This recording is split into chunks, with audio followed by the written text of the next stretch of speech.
بسم اللہ الرحمن الرحیم۔ السلام علیکم۔ آپ دیکھ رہے ہیں کوئٹ آف قرآن کی یوٹیوب چینل۔ آج میں آپ کے ساتھ جو بیان کروں گی وہ ہے بخاری کی حدیث ہے۔ یہ بہت ہی پیاری سی، ان کے 7 ہلاک کرنے والی چیزوں سے کس طرح بچا جا سکتا ہے۔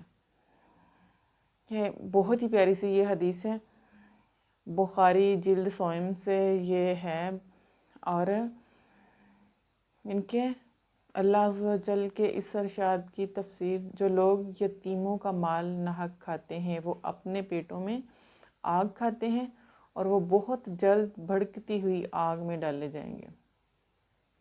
ان کے 7 ہلاک کرنے والی چیزوں سے کیسے بچا جا سکتا ہے، کہ کس طرح سے آپ بچ سکتے ہیں۔ حضرت ابو ہریرہ رضی اللہ تعالی عنہ سے روایت کرتے ہیں کہ نبی صلی اللہ علیہ وسلم نے فرمایا کہ 7 ہلاک کرنے والی چیزوں سے بچو۔ لوگوں نے عرض کیا، یا رسول اللہ صلی اللہ علیہ وسلم وہ کون سی چیزیں ہیں؟ تو پیارے نبی صلی اللہ علیہ وسلم نے فرمایا، اللہ کے ساتھ شرک کرنا اور جادو کرنا اور اس جان کو بغیر حق کے قتل کرنا جس کے قتل کو اللہ نے حرام فرمایا، اور سود کھانا اور یتیم کا مال کھانا اور لڑائی کے دن پیٹھ پھیر کر بھاگنا اور بھولی بھالی پاک دامن مسلمان عورتوں پر زنا کا الزام لگانا، یعنی کہ بہتان لگانا۔ یہ بہت بڑا گناہ ہے کہ یہ 7 چیزیں جو ہیں، یہ 7 عادتیں، یہ 7 حرکتیں جو ہیں نا، وہ آپ کو ہلاک کرنے والی ہیں۔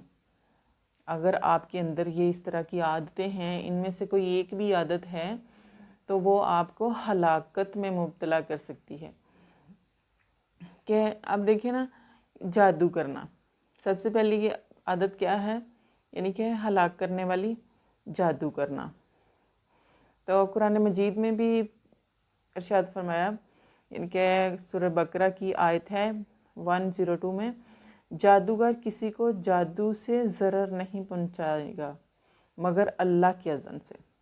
کیونکہ اللہ سبحانہ تعالیٰ جب چاہتا ہے نا تو اللہ کے حکم سے ہی ہر کام ہوتا ہے، لیکن جادو جو ہے نا وہ بھی اللہ کے حکم سے ہی ہوگا۔ اگر اللہ کا حکم ہوگا تو جادو ہوگا، لیکن جادوگر جو ہے نا وہ جادو کرتے ہیں اور انسانوں پر ظلم کرتے ہیں، ان کے ایک دوسرے کے اوپر ظلم کرتے ہیں جادو جب کرتے ہیں۔ تو دوسرا ہے ان کے شرک کرنا۔ اور شرک کرنا کیا ہے کہ اللہ سبحانہ تعالیٰ کے ساتھ کسی دوسرے کو شریک ٹھہرانا، کہ اللہ سبحانہ تعالیٰ کے علاوہ کسی دوسرے سے مانگنا، یہ شرک ہے۔ تو یہ بھی انسان کو ہلاکت میں ڈالتا ہے۔ اگر انسان شرک کر رہا ہوتا ہے نا تو وہ سمجھے کہ میں اپنے لیے ہلاکت پیدا کر رہا ہوں، اپنی زندگی بھی خراب کر رہا ہوں اور آخرت بھی۔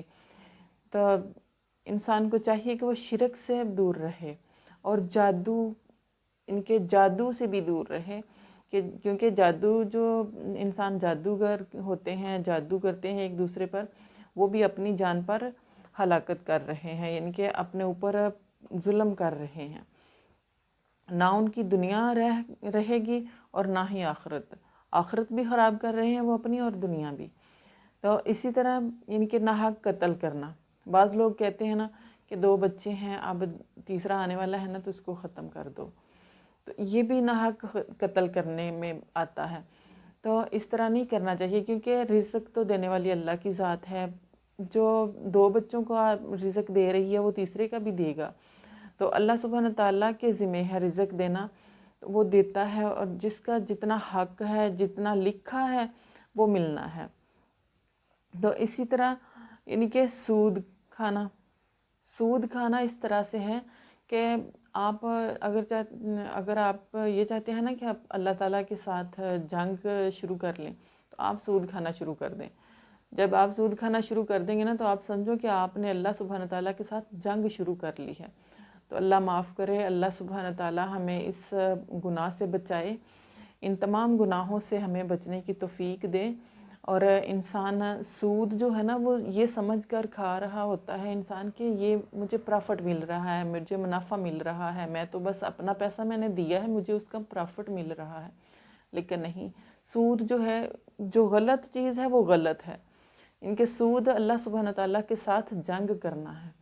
تو اللہ سبحانہ تعالیٰ ہمیں سود سے بچائے، اور سود کا جو کاروبار ہے اس سے بھی ہمیں اللہ سبحانہ تعالیٰ دور رکھے.